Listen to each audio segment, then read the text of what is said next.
Viral Lovani. I'm co-founder at Joel Smart Ventures Private Limited. We run a couple of e-commerce properties dealing with lab-grown diamonds and diamond jewelry. Okay, awesome. Anand, just brief introduction.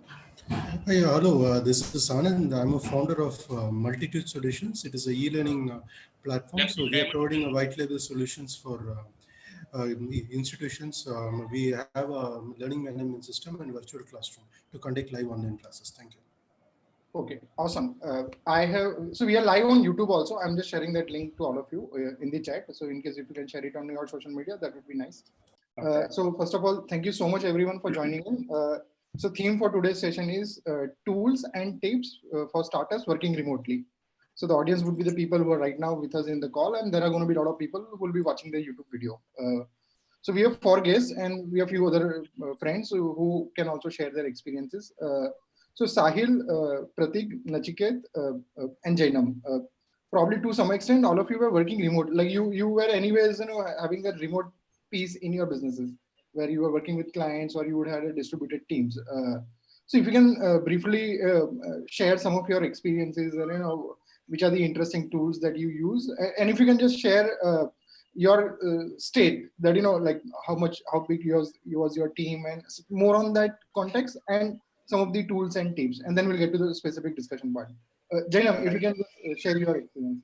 Perfect. So I think I have been working remotely for the last couple of years because I was stationed in France prior to moving to India, while the entire team was based here in Ahmedabad. So I have been working remotely quite a lot. And in fact, I was in such a remote location, so you could say that I was in quarantine for 6 months. But one thing that was very important that we learned very early was that how can you make sure that you work remotely and yet it doesn't impact on your productivity. See, we all have tasks and everything, all those things are in place, but it is very important to gauge how productive or how well you utilize your time. And there are tons of tools out there which I've tried, tested, and we have come down to some of the key things key tools that we've been using. So for example, personally, I use desk time, and now in fact the entire team uses desk time, because desk time gives you not just only about how many hours you're online, but also how many hours you spent doing productive stuff, how much breaks did you take. And on the brighter side, because see, we as entrepreneurs, we tend to get so much into our work that sometimes we forget even to take a break. So it has these amazing options as well that you've been working for 8 hours, so probably you need to take a break. So desk time has been turned out to be a very fruitful tool, and I think I've been using it for about 4.5 years now. And it's for productivity gauging. I think as a tool or as a software, I think desk time is one of the best tools. Plus, it has an option to add offline stuff as well. So, for example, let's say that you are working on a project where it requires meeting a person, face-to-face meeting. So you're not in front of your computer screen, but you're meeting somebody in person. So you can add those things, or you're brainstorming, or working on a sketch which is not on a computer screen. You can add all those things as a project as well in the desk time tool. Okay. Jainam, it's a free tool, paid tool. How's the pricing? For individuals, it's a free tool, and I think for up to 25 members, it's something around $50. So it's very cost competitive compared to most of the other productivity tools out there. Okay, so all the tools that you mentioned, them probably you can send me the individual notes about it. So I'll put up on the event page. We'll get to the specific discussion. Prateek, if you can just give a brief about your business, how it is on remote stage, and some interesting tools and tips that you experience or you can share. Right. Yes. Right. Prateek. Right. Yeah. So Jatin, at least for Marax, right, the way we are structured as a company, where we're headquartered in the US and we have an Indian subsidiary, and we try to operate and we have clients in across these two geographies and around the world. So for us, whether we are operating in office and out of office, the tools haven't changed much. The tools are still the same. It's the same G Suite, same Hangouts for getting on calls. Where meetings used to be meeting rooms, now they have become these Hangout meetings, and Slack for communication. The tools haven't changed much. One thing which I want to add here is that for us, whether we are operating within the office or outside the office, I think that trust is a key factor for working with the team. And the trust should be laid or the foundation should be laid in a way where the team members themselves feel motivated to, let's say, invest their time more efficiently. So it's not like you need to sit in a seat in front of a computer 8 hours a day, because that is not what remote work is supposed to do. What it is supposed to do is that you're able to balance out your life well. though we ourselves have been a big proponent of in the office work, at least for some time, because we were not a very big proponent of remote work. But due to the current situation, we had to take that call to move remotely and start working remotely. Tools haven't changed much. For trust, what we do is we do one-on-one meetings more often with the people, and we do these common calls to the team every week, at least twice, where we at least demo to each other what we have built. We call them as Friday demos. So these are some of the things that we have been doing. Awesome. Nachiket, you are based in Surat, but you have a team in LA in US also. So how is your company structured, and which are the interesting tools? Yeah. So first time I started working remotely was 10 years back, probably 9 years back. And that time the team was 7 people from 7 countries. The founder was like completely remote. So that was the fun. That's how I started working remotely. And I've been working remotely since then. And right now our team is around 35 people here, 7 people in US, a couple of people in Czech Republic. And so yeah, 3-4 time zone is usually, and in US also in New York is different time zone. So there is like, it's a mess in terms of like today also things get messy when you have 5 time zones. So one of the key thing I use is, the time zone. I don't even remember the name of the tool. It's in my every time zone. It's in my list. So basically it allows you to look at 5 time zone in one time and look at like, when can you set up a meeting that everybody kind of has a 9 a.m. or daytime. That is one of the key tool which you need to have grip on when you're 3 time zones, because it just goes out of your mind. So that's something which I don't find easy replacement of. It's very easy to just look at 5 time zone in a single tool. And tools wise, one thing I would like to add is everything has to be asynchronous. So as much as you can be async, the more better you are. Meaning right now, all of our calls with client or internal meetings get recorded by default. And with clients, we of course take permission, but we just record that meeting, and then it gets logged as a meeting log. So if somebody wants to recap in India or in Czech Republic, they can go to the meeting and look at a particular section. Then there is something called fireflies.ai, which I use a lot lately. It's basically transcribe your call. So right now it would be joining as our member, and it would transcribe our call and basically gives you a text so you can search and find something. So a lot of things like that. And then everything is a task. So if I want some password tomorrow, the default mode is to go and create a simple quick task. And we have a list like, just random things you can throw out to people and they would respond to that. So just that mindset of everything is asynchronous. You don't expect somebody to be answered immediately. That is where things get difficult. And we primarily were all office engineers. I mean, what Prateek said, yes, we have to trust, and like that's the whole part. But when we are in city like Surat, where we are hiring people, like very fresh people, we don't expect them to understand everything in 3 months. We have to make them productive, right? So it's just the idea that you have a fixed time. You come at 10 and you go at 6. And that's what we want to start with. And then as they become more with the company, they get a lot of freedom about timings and other things. But for that, we are keeping track of time. So we use something called Top Tracker, which is free and just gives you, and like HR has a weekly cadence of going there, looking at it. If somebody's spent more than 2 days, they would go and just talk with them, like what happened. And it's okay. It's just that they have a mindset that people are watching. That's it. Like it's just a mental thing. But so these are some tools I use, and we switch a lot of task management tools. Jira, Trello launch, and I use it on the second day. Like I'm a big tool. I use a lot of tools, like thousands of tools I've used, and I spend money also. The people who like to spend money on clothes and think I like to spend money on software tools. So a lot of tools I've used changed. So right now I'm here on ClickUp, and I love the team, the way they are working and the way they are growing is crazy. Jira we have used a lot. Trello we have used a lot. Asana a little bit. Some open source Redmine and some stuff years back we have used a lot. So yeah, so good amount of experience there. Yeah. Okay, awesome. So friends, Satish has already asked some questions in the comment, but in case if you have any questions, you can ask in the chat or you can just speak up, because anyways we are 12 people, so it would be nice if we can speak up. Sahil, in your case also, you had a team in Ahmedabad and you were also based in Amravati. Yeah. So in it was a remote setup anyway.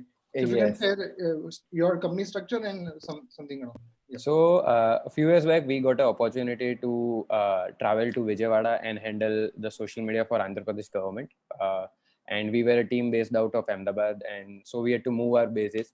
So we had a team of around 17 people here and around 24, 25 people there in Vijayawada. So there were two remote teams which were working on different projects. And sometimes in Ahmedabad, we used to work on multiple projects. In Amravati, we were working on multiple projects. Those things used to happen. So one thing which we used a lot was Quip.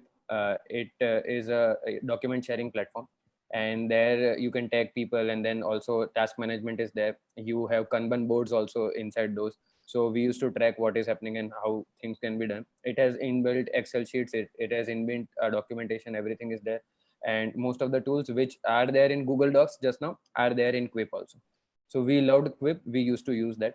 Other thing that we did is we created different Telegram groups for the same. So we used to use Slack in the initial days, but then the team was not friendly enough with Slack because the team in Vijayawada was not so equipped at that time.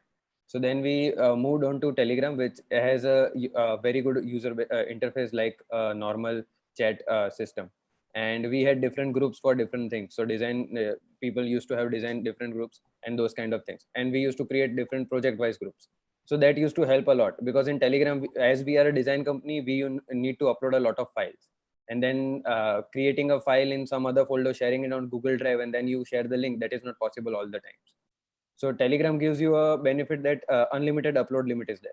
So you can upload a file of a 5 MB also, you can upload a file of 500 MB also. So being a design company, that was very much required because we used to deal with a lot of designs and graphics and those kind of things. So those two tools helped us a lot.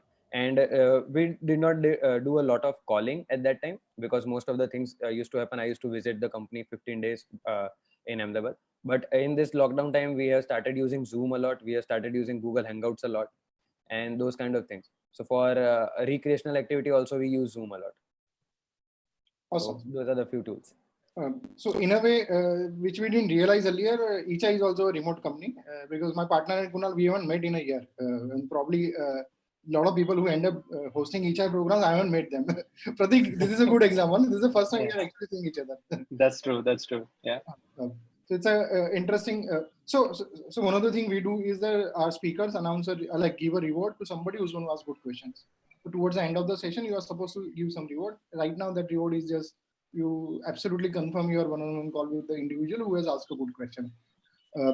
I'll ask one more question and then probably have all of you join in. So there are a lot of tools. So if you ask on Twitter, Facebook, or LinkedIn that I need a tool, and there are going to be a list of 10, 12 tools. So in your personal experience, you were looking for some tool that a lot of startups will look for, and then you get 100 recommendations or 10 recommendations, and then you try and somehow it doesn't get started, and some of your friends say that I love it. So we get confused that like I'm not able to get on board, and this guy is absolutely loving it. So any struggle that you face in getting onboarded on a tool, and then how did you get better at that? Any specific experience you can share, Prateek? Sure. You want me to go ahead? Yes. Okay. So before answering the question, right, I'll just say a few facts, things that at least I have experienced personally.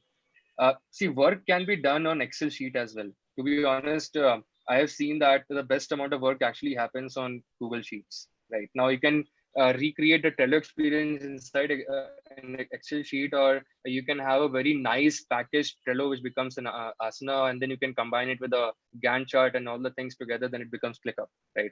So I believe tools definitely help to solve a lot of problems and get work done. But at the same time, a lot depends on how do we train our team to use those tools.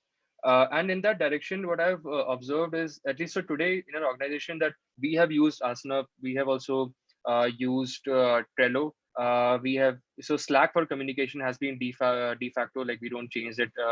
And then we have used recently we started trying out ClickUp as well, and especially for some of the features like the Gantt chart that they provide. What I've observed is that we always go towards all these different tools and fall back to Trello as that one tool which everybody is able to use very clearly, and it becomes that Excel sheet of sorts where you can track and you have due dates. And now they have even launched more features where you can tag individual people on individual checklists and set a due date on those things. So I believe Trello at least is one of those tools for us that has worked quite well in that direction. Okay, awesome. Jainam, any particular tool where you initially struggled to get on, but somehow you were able to manage it, you are now happy with that, or anything you can share on that, Jainam? So I think what we do as a practice is that, before we roll out to the entire team, any specific tool, whichever we onboard, any tool, before we spread it out to the entire team, what we do is that we start, of course, we start with the first free trial where we're getting 5 or 7 people. So we try to get the core team to use it first, identify what are the drawbacks, what are the challenges, if is it easy to adapt. If yes, that is when it is rolled out to the whole team. So this whole concept of switching from one tool to the other, it becomes very tedious.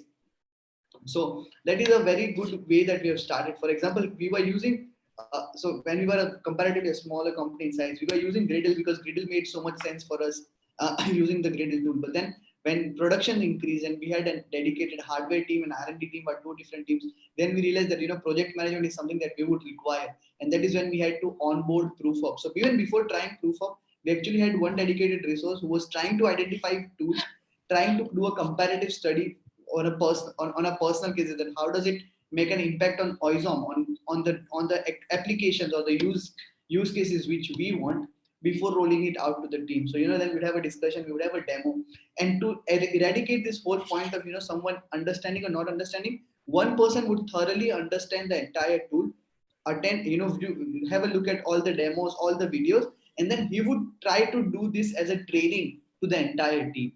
Okay. Awesome. Sahil, brief answer, but any particular tool or any experience you can share on this? So basic one was while we were trying to use Telegram. So what we did was, as Jainam mentioned, so we had a group of 3-4 people who used it for a week or 2. They made a whole document. What are the pros and cons of using Telegram over Slack or any other platform? And then they briefed the whole team, because taking a 44-member team on another platform, it is very difficult to revert that effect. And once they start using it, so suppose just now we are trying to use Microsoft Teams as a team, and so we are testing it, a small team is testing it, and then seeing what are the pros and cons. And if we, so Kunal Shah gave an example of delta 4 effect, if a few of you know about it. So whenever a big team is there and we have to change or shift things, we have to also consider that delta 4 effect, if it is possible for teams or not. Because अगर WhatsApp से किसी को Telegram पे ले रहे हो या WhatsApp से आप Slack पे ले रहे हो ना, तो वो बहुत इफेक्ट हो जाता है, because we understand as founders sometimes that this is the much needed thing, or as a leadership team. But when you see it at the bottom end, for them changing technology or getting another app, it is a headache. So those kind of things we have experienced a lot. So that's why whenever we change technology, we make sure that we have some documentation in place, and we explain people what are the major pros and cons and why we are shifting the technology. Okay. Awesome. Nachiket, you mentioned you are like a tool freak, but any particular tool where you struggled to get on board and then eventually you did? Like the one which took us, like the ClickUp was the one. Like it's a double-edged sword. Like it has so many things and it can do so much thing that I had a hard time getting things on ClickUp. So that was the thing. Like it is actually a combination of whole Google Docs and all the task management and the charts and analytics and like client communication. You can just planning. It's so much there is, but it took us a while to really use many things. And still we are in the process also. It's been 9 months. But okay. But one thing I would like to add is rolling out to the team, right?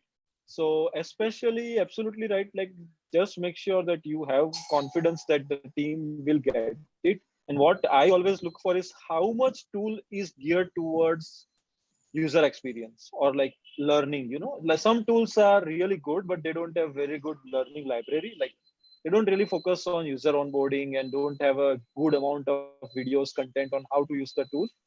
We don't use that tool. And all the good tools always make sure that the help is just a button away. So things should have small helps.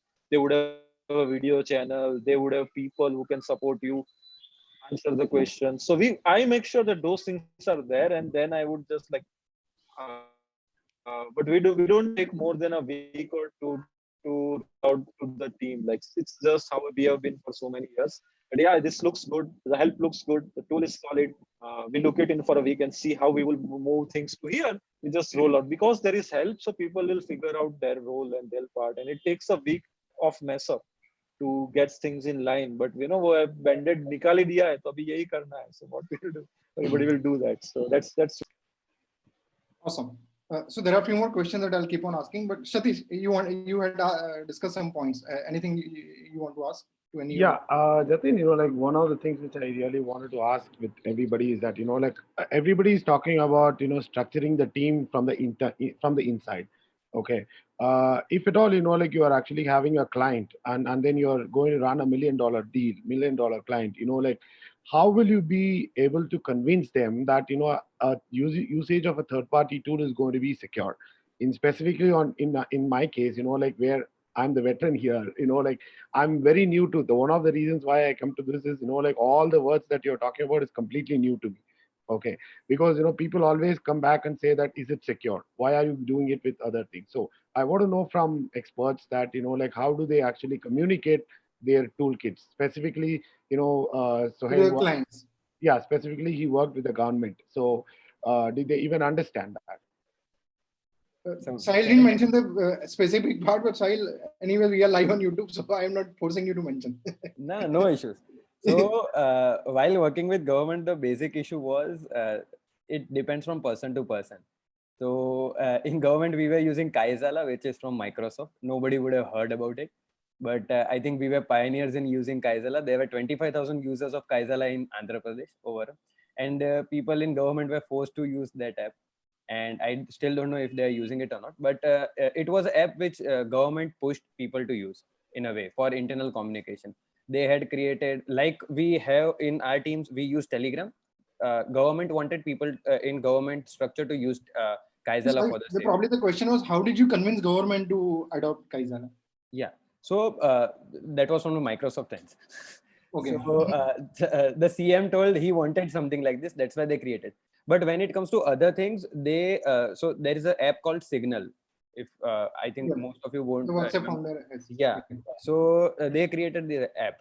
So sometimes we have to give them a solution in that way that, sir, see, this is the app or this is the platform, and this is how people are saying it is much secure. So if Forbes is saying it is secure, if entrepreneur.com website is saying, or if some other website has given credentials, then we used to show them that why we are using this platform. So that is what we used to do. So suppose WhatsApp calling is something which WhatsApp came up that it is very secure. So we used to say that bhai, ye secured hai, lekin these are the ways, these are the people who are telling it is not that secure. Then they came up with two-way encryption and those kind of things. So every time you give them a proof that you are saying, they won't believe you. You give them a proof where they see that this is the person that they have high regards for. तो जैसे अगर सामने वाले बंदे को रतन टाटा बहुत पसंद है तो उसको बताओ कि रतन टाटा ने भी यही किया था सर, तो वो एकदम से मान जाएगा, नहीं उन्होंने करा है तो let us go forward with that. That was something for Zoom. Yeah. For Zoom. So there are a lot of people who reach out to me saying that Zoom, don't use Zoom. Yes. So we had that issue in the summer. I'd like to add to what Sahil just said. So we work with an extensive partner first approach. So now we have partners all across the globe in 20 plus countries, and we have to engage with them on a day-to-day basis, at least a week-to-week basis at least.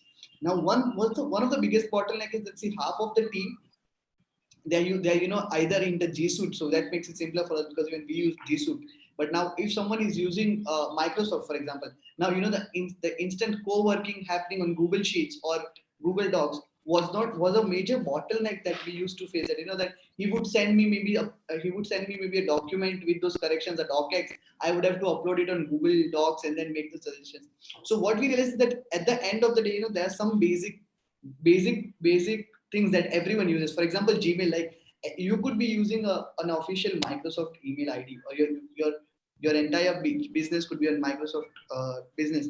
But at the end, everyone has at least maybe, like for example, a Google ID. So we try to go with the most convenient and the most common ones. For example, Gmail, right? So everyone is a part, knowingly, unknowingly, all of us are a part of the G Suite, maybe through a personal ID or through the business corporate. So that is where we try to take these activities, where there is a third party dependency, we try to move it on Microsoft or Google, which is anyways well renowned, and everyone is using it in one way or the other. Because here that point of enabling the trust factor is all that okay, Google had to, okay, it's not a problem. So in such cases, for example, I have so many partners who don't use G Suite as their application. So I sent it to their personal ID saying that just for this filling up this sheet or for this specific documentation, we can work here.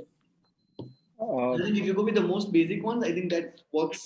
That has worked effectively for us at least. Okay, Nachiket, you want to share, and then Prateek, you also share. Yeah. Yes. Sure. Nachiket So has to add. yeah, Jainam, what you said, for at least I understand Satish's question. Like we also work with few like multi-million-dollar companies around the world. I can't say name. We are on live YouTube, but Yes, for this particular session, we are live on YouTube. They basically, yeah. So they basically what we used to, and I am like big fan of using our tools only. So end of the day, the truth is whatever they say, you have to use it. Like there is no way around it. So what we today is see, we have a process. We give you everything on a platter. Like this is exactly you have to do, and you don't have to do much if you follow our tools, use our tools. But if you have policy and you don't want to do that, and you have Rike account or you have like Google, Microsoft account, we will onboard on that, but you will have to guide us through. So usually this trick works because they want to reduce the work. They don't want to increase the work. So we quietly put it like, you have to teach us how you are using the tool and guide us properly. And that's where they are like, and we make sure like we send them a sample, like this is how we manage. You'll be able to see the hour spent, you'll be able to see the target, and a dashboard. So that kind of gets into their brain to tell them seniors like, no, we are supposed to use their tools. They have things sorted much better. So this is our trick to, make them see the value in using the tool and reduce their hours and efforts. But that usually works, but many times like they would like, no, we can't go out. It's our corporate policy. We are going to use this tool and then no problem, just onboard us. So that's why I'm very well versed with almost all the tools. I use Rike, I use Jira, because each client has a different tool and you have to go with them. And like email and stuff, that is something which is so easy to like Gmail, right? So it would be, they are using Microsoft, you are using Gmail, it just works. Like you don't have to change a G Suite basically. You don't have to change the tool or onboard there. G Suite is one of the biggest pain. So we always keep a Windows machine. We don't have Windows for docx issues. Sometimes what happens is docx format gets messed up. So we have an internal process, like send that docx to the guy who has Windows and ask him, like internal team, convert it and send it back. That's what we have to do. Like we don't use Windows at all. It's Ubuntu and Mac. So that's a real world problem. That's what happens. Like it comes from corporate. It is always on docx format, and some Google is now much better parsing that. Awesome. It used to be days when it always. Yeah, Prateek, you mentioned that you also have a lot of global clients. So how do you manage that? Right. So for us, the problem is slightly different because we are a SaaS provider. So we offer one product to various companies that we're working with. Now they, and depending on the size of the organization that we are working with, they obviously ask us about what are your internal security practices? How do you handle communications? And are your employees trained? Do you have ISO certification and so on? So if you would know that recently with the European Union's GDPR coming into play, we have become data processors. So there is something called as a DPA, data protection agreement. That actually is whenever you use a third-party service to process your data and to return back analysis after that, you need to provide a DPA agreement. So our job as a product provider is to get these data protection agreements from all the different companies that we are working or tools that we are using internally. For example, Slack has given a DPA to everybody. Similarly, I'm pretty sure with Zoom also, if you write an email to them, we can get a DPA from them. Similarly, with Google, after GDPR kicked in, they actually asked everybody to re-accept and review the terms and conditions. And as part of that, they gave DPAs to everyone. So at the end of the day, see, any company, whether it is Zoom, Microsoft, or Google, they can say anything about the security practices that we are the world's best. We have perfect forward secrecy and all those different things. They can talk about all of that. But what really these large organizations are looking for, in case of a breach, what are the types of damages that you really cover?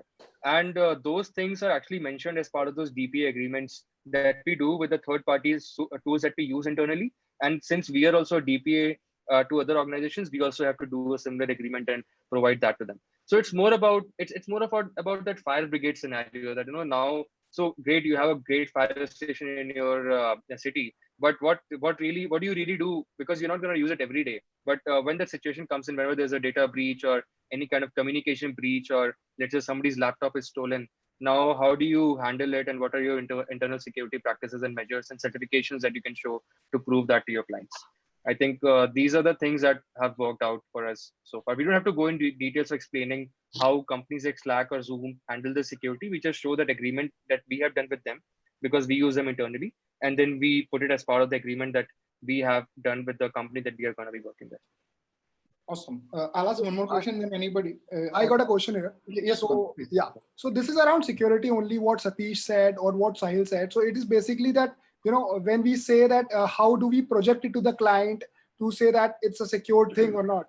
But somewhere down the line, as in my operations are concerned, which is more of an angel investing or a KPO operations where security is of a priority concern.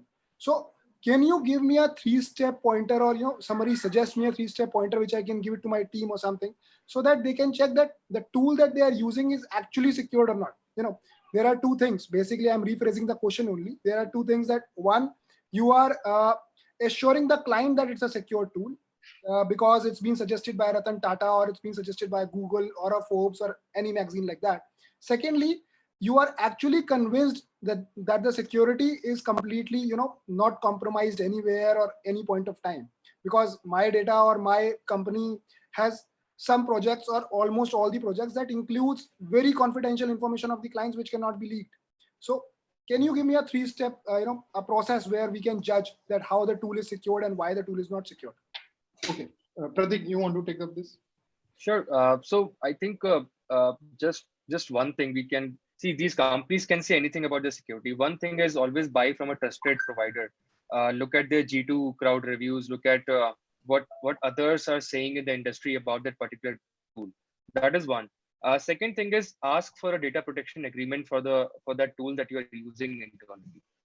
Having the data protection agreement you can always pass it through along with your agreement that these are the tools that we use internally, and these are the security agreements that we have done with those tools in order to safeguard your client's private and confidential information. And in case of a breach, these are the various things or the clauses that will kick in, so that your clients also know that what are the in case of a breach, what happens, right? Because I mean, you can get an article in Forbes, or yes, of course, it's a trustworthy source, but at the end of the day, let's say a breach actually happens, then what do you do? I think that would really matter a lot to the clients that you're working with. With that, you might be able to answer this question to them that because we have all these agreements in place, this is the benefit, or not a benefit, but the the kind of things that we do whenever in case there's a breach in the tools that we use. Okay. So one thing is when you work remotely. So two-part question. A, when people talk about working remotely, asynchronous communication, building trust, and communication becomes a very key part. See, in your businesses, how do you make sure that you communicate or write the right side of things? Because that takes a lot of effort. Because probably Zoom calls or video calls are not the effective way of working remotely. So how do you get better, or anything you can share, recommend that if you want to do that right, probably these are the things you could do. Nachiket? Yes. Actually, the real pain point you have hit on, like, this is absolutely true question. And the first 2 weeks were madness. I was on call like 10 hours and my throat was paining.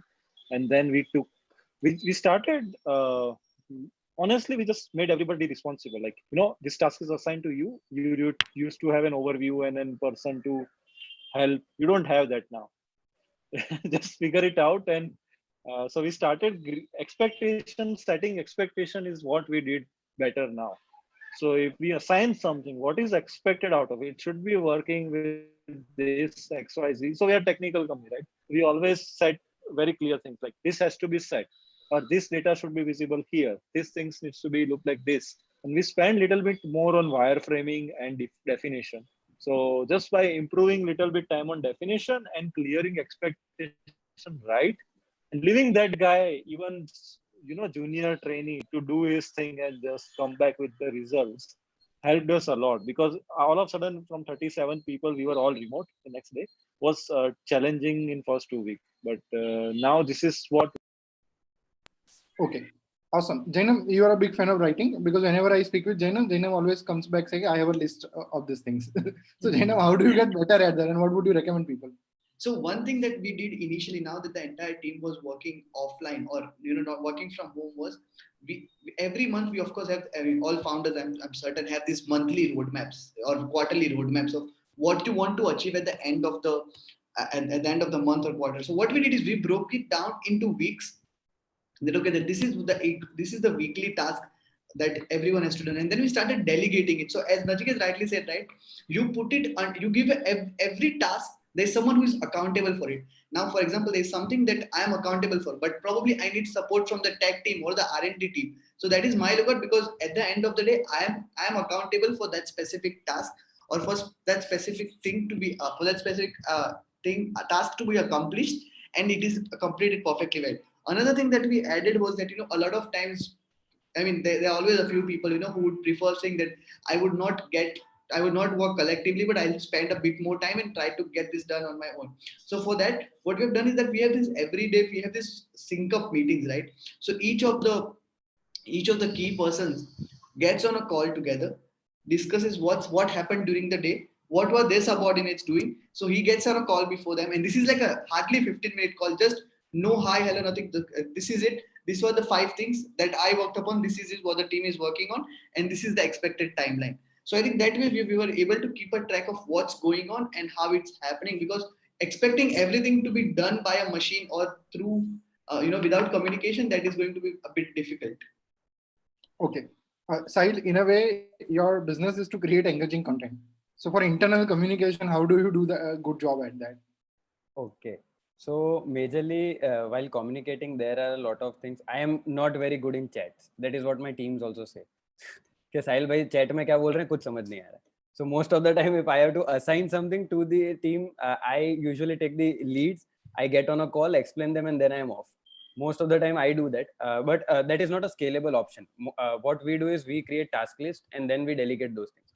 One thing that we have done is conscious right रखना सबके लिए बहुत important हो जाता है. So whenever we are dealing with clients or we are doing our work, there is a lot of difference because we do both the things. We have our own product which we are working on, and we have products of clients. So sometimes it is very difficult to explain client why this is the right thing to do, because 6 months down the line you will feel this is right. So वो communicate हमने बहुत पहले से करके रखा हुआ है कि टीम को कि कुछ भी हो हमेशा जो right चीज है वही करनी है. बहुत ज्यादा क्लाइंट मगजमारी करे तो ठीक है, उसको खुश करना है तो वो कर दो वैसा. So but then this is a habit that we have developed. तो क्या जो भी नया भी टीम मेंबर आ रहा है उनका भी अगर कॉन्शियस क्लियर होगा ना कि ये चीज ऐसे करनी, ये चीज ऐसे करनी, so then it is easy, because every time if a new project we take, then we have to go from again cycle. We will have to start from one. That okay, first step is this, second step is this, third step is this. So that's why it is difficult to communicate in especially in these times. Normally we used to go for client meetings and then explain them, okay sir, these are the things that are there, and in one-to-one you can do a lot of things.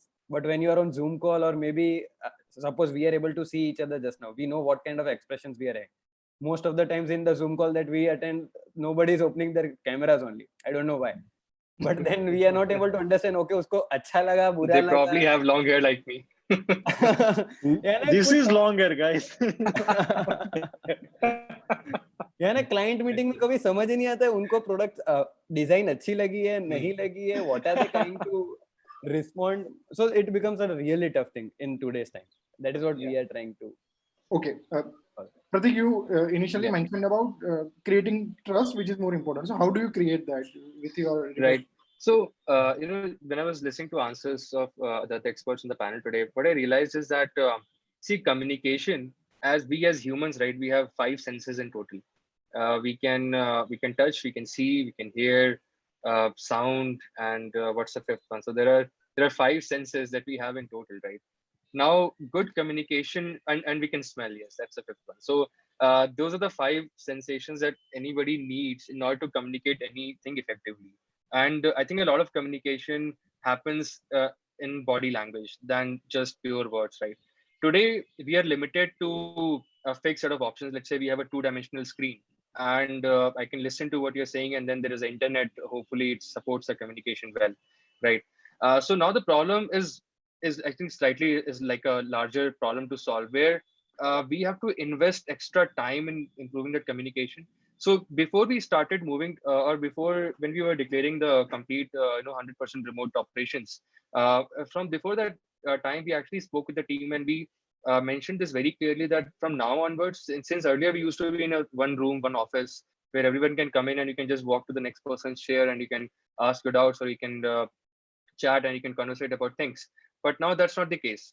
Now you will have to really ping that person, get on a call, and then engage. So now what you've done is, there are a few calls throughout the day that we have done for the entire team through Google Calendar. Since the team today is just 10 members strong, we don't have to manage it for like a large population. Now everybody gets on calls at that time, and all the information is public. So what we have done is that whatever communication that we're doing within different teams, for example, there was a time when people who were working in the engineering team didn't get to know that what marketing team is working on. So we ensured that there are no private chats, there are no private groups. Anything said or done in private will not be official. Chat and public channels, so that everybody is aware what is going on. And then Trello board is also there for everyone to see publicly what's going on. And then these calls that we do with the entire teams, they happen twice a week, once on a Tuesday evening, and then another call happens on a Friday evening. So and those calls go on for like an hour, where 5 to 10 minutes are given to everybody, and each individual presents in this entire week, what did I really do. So for example, people are sharing their code. People from the marketing team are sharing that this is a new blog I wrote. People from the sales are sharing that this is a new customer who is in the pipeline. This is what my email conversation with them is. So everybody knows what's going on. So at the Friday at the end of the week, everyone knows that, okay, this is what the rest of the teams are working on. So this is how I fit in this entire picture. And I think that is the crux of building that trust. If everybody in the team knows that why are they part of this team, and what are they really contributing towards, and how this entire team as one unit is moving towards one mission, then I believe everybody is super aligned, and it becomes easier from there. But those are the very basic problems to solve, where everyone should know what everyone is talking about, because everybody wants to have a say. It's not always that people will say that they want to have a say, but they should be given the chance to have a say. That I think those things are very important. Correct. I'll just quickly run through some of the questions. Deep has asked, want to know what kind of tool we can use in individual machines to keep tracking if they are working remotely or they have just kept it on. Anything in this line would be more helpful. This is a little controversial one, Deep, because there is a set of people who believe that we should not do that. But anybody wants to. I think so. What with next time, right? So what it does is that right now, probably, if I'm not on a call, so apart from the video conferencing apps, if I'm just like on a Google Doc and my keypad is not moving because there's no activity happening, it would just, it would mark me as idle. So my productivity is being counted, but it would consider it as idle. So it isn't counting my productivity. My desk time is still on, but my productivity would be off. So it keeps a track of how we are moving. So it tracks your cursor to see, if there's actually something happening or it's just an idle screen that's happening. So at least I think every 3 minutes, it tries to take a capture of what's happening on the screen. Like, no, there's an option as well in the premium feature where you can take screenshots as well. We've not opted for that because we didn't see the need of it. So that is one thing you can do with desk time, that it tells you if you're idle on the screen or if there's something actually happening. Okay. But if you solve for trust, then probably you will not have to go. No, definitely. I mean, see, trust is not the point here. I also do believe that these things should not be introduced that are, getting a negative impressions. But sometimes for some users, we need to point know. taken. That's why Jainam answered that. Else I would won't have asked anybody to answer. Awesome. Thanks, sir. Thanks. Yes. Awesome. Sukand has asked, there are a lot of video conferencing tools and they are not safe. And so there are a lot of smaller folks, like somebody started like SafeMate, say Namaste India, and there are somebody started Live Sabha. So what are the video conferencing tools you use? And in case if you have any privacy worries, what are they? Prateek? Yeah. So for me, I think I'm using Google Meet and Zoom. Depends on what. So usually client meetings are all done on Zoom, and then all the internal meetings, they happen on Google Meet. Now, in terms of security considerations, I think we have just gotten so used to this pattern of using Hangouts internally that at least right now I cannot think of that, okay, us as a team moving to a different set of tools. Okay. Right. So that is what we are like, we have used the most in terms of video conferencing. Okay. Nachiket, Jainam, Sahil, any which video conferencing tools you use, and in case if you have any security? Yeah. So honestly, like I am not a big security worry person. Reason being, like, what are you gonna secure or be about? Like, right? It's a meeting about your business. If it's you're not sharing password on your phone, or you are not moving around naked in a video call anyway. So what is to worry really? Because Google's not interested in a 20 people company here and 10 people company talking about to something which is important to them, and listening to that and figuring out what's happening. If they are doing it at an analytical level, that what are the things people talk about. They are talking about AI. Are they talking about this? So I really don't much worry about if I have to send securely something. There are specific apps which provide end-to-end encryption. Like even WhatsApp now does that, right? And you have to believe certain things because they are $20 billion company. If they are lying, they will go out of business someday. So they don't lie for such things to the world that they are end-to-end encrypted. So you have to believe into certain patterns.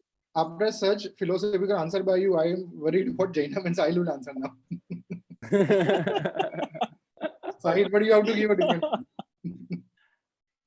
You must have some worries.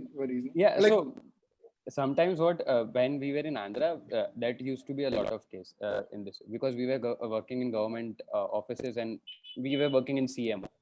So a lot of things I never used to do from their server or anything. यानी कभी भी कुछ upload करना है ना, तो मैं मेरे मोबाइल नेटवर्क से ही अपलोड करूँ, because that is the thing that you always have in mind कि वहाँ का नेट यूज करेंगे तो कहीं ना कहीं से ट्रैकिंग हो रहा है.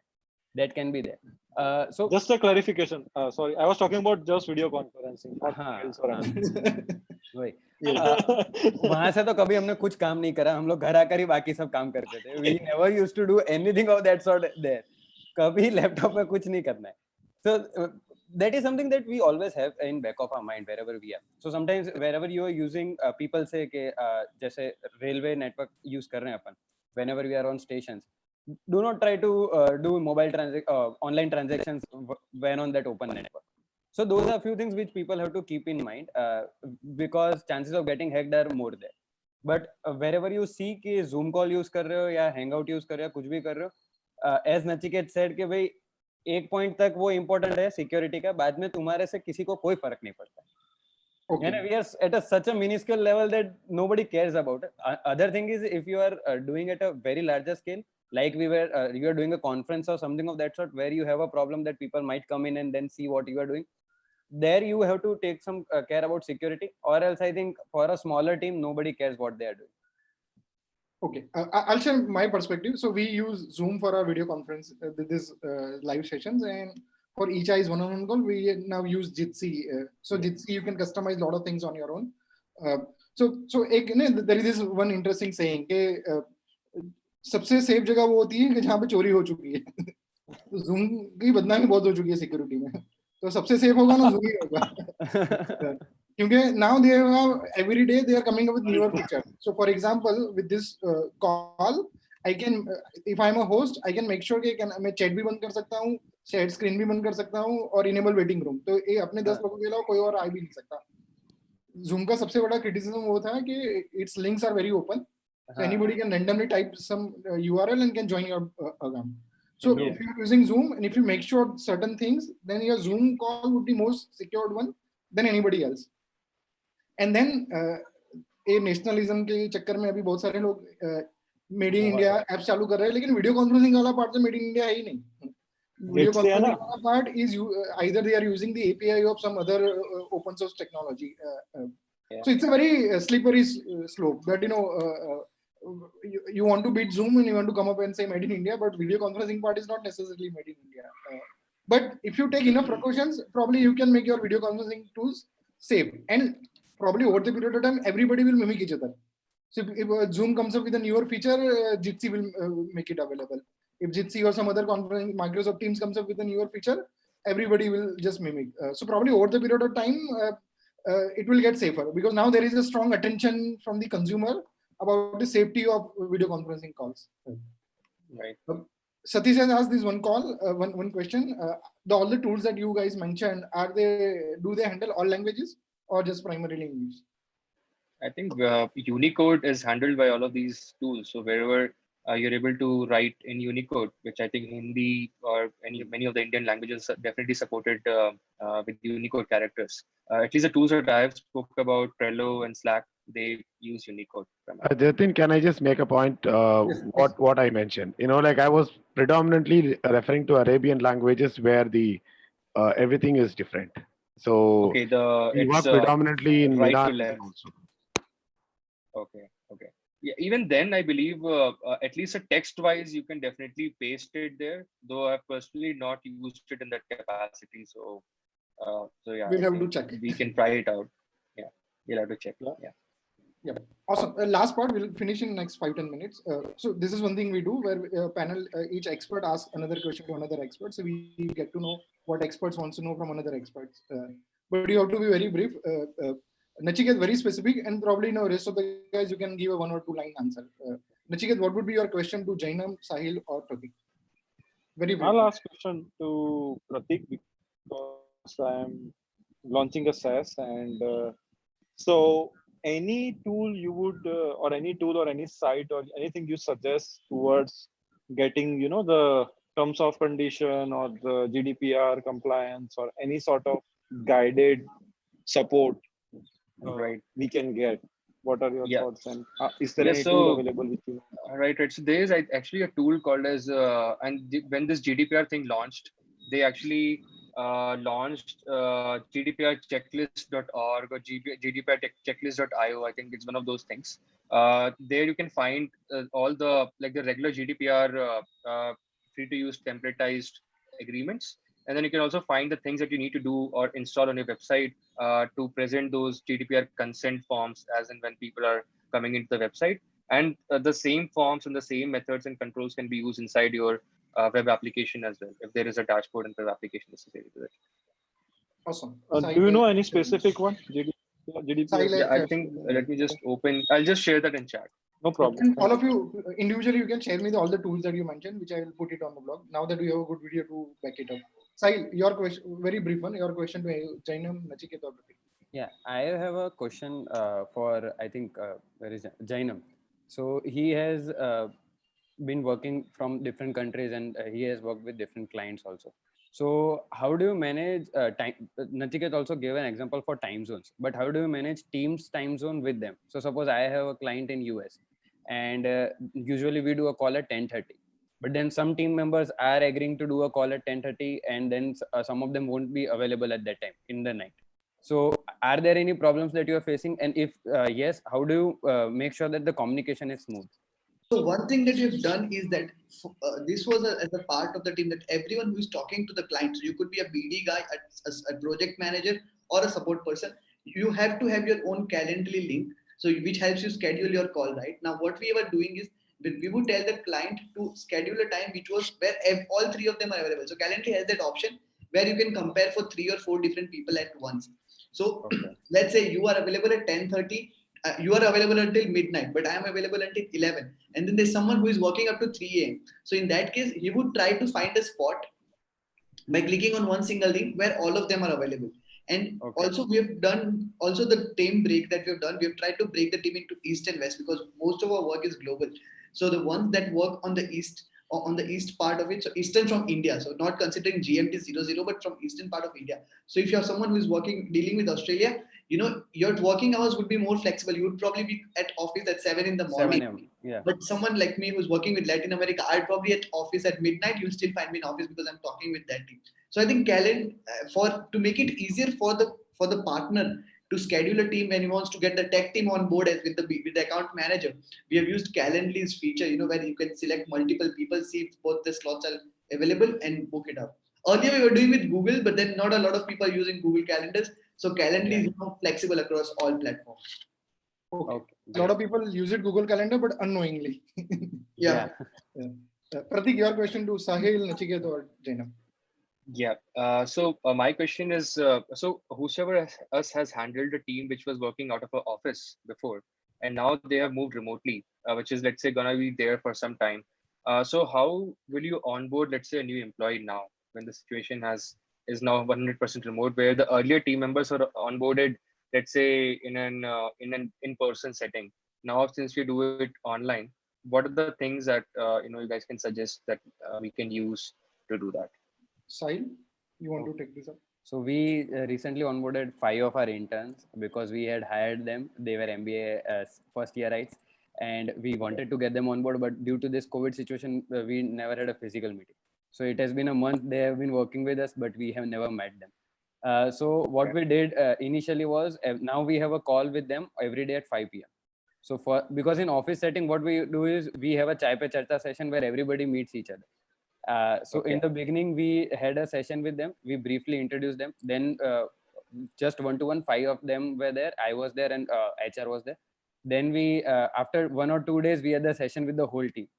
Normally what we do is we have a session with the whole team. लेकिन फिर सब बागड़ बिल्ले हैं हमारी टीम में. तो एक साथ बेचारे इंटर्न्स पे चढ़ बैठेंगे तो नहीं मजा आएगा उनको. तो इसलिए we went slowly. So there are a lot of difficulties that we have been facing while introducing people to the whole team. Now we have attached each of our team member to those 5 or 6 people. So then they do things like that. Awesome. Last part. Jainam, what is your question to Prateek, Nachiket, or Sahil? So my question is very specific to Sahil, because now that you work with, see, as you earlier mentioned, right, it's about people. Now I really want to understand that how do you, when you're working with governments, because we deal with that part quite a lot, and how do you convince them that, in their computers, in those old systems that the government is still using in most of them, how do you convince them or, get them on board to say that, sir, online call, this is the link that you click on, and this is, this is where XYZ activities can be done. So how do you make that conversation, like, because initially what happens, to be very honest and frank, is that, you in India, still a lot of people, you send them an email and then you have to call and tell them that by email kya check. So how do you convince them to get on a link, do a video conferencing and all?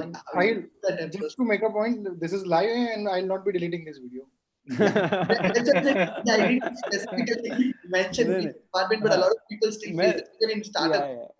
So I have faced a lot of issues of those kind because I was the IT guy in Andhra also, and today also I deal with a lot of other government officials. So you have to become their IT guy initially, and then you have to explain them, sir, you click on this thing, you click on.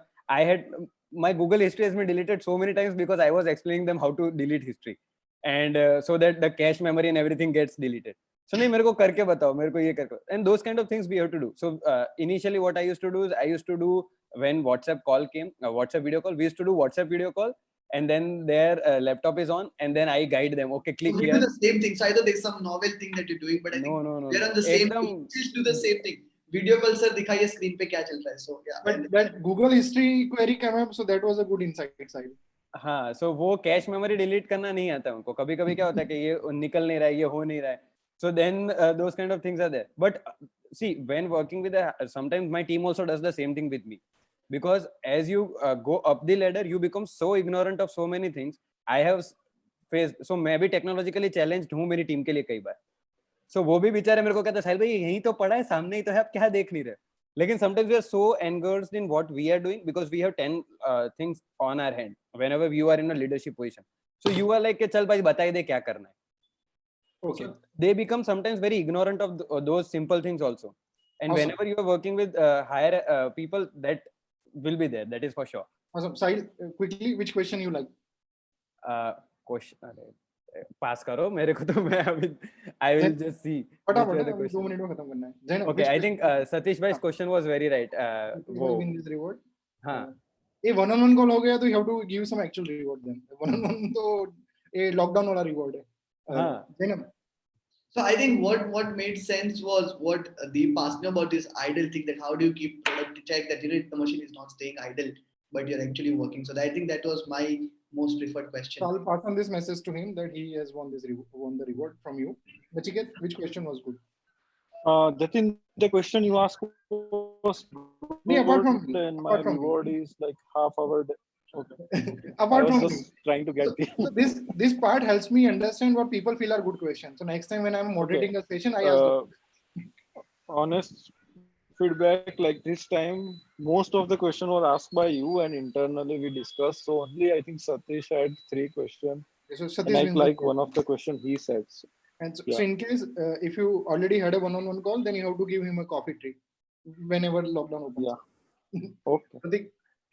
Yeah, I think the concern around the security is very valid in communication, though I think that's a question which I enjoyed the most. Sukant has asked this question. The Sukant, you win a reward from Prateek. If all of you can open up your okay, perfect. I'll just take a screenshot. Now you have to pose. Yes. Thank you so much, everyone. And see you again. And Prateek, Nachiket, Jainam, send me the list of tools that you mentioned. I'll put it in the link. Awesome. Thank you so much, Viral, Sukant, and Satish also. Thank you. Okay, thanks, Jatin, and thanks everybody, and stay safe.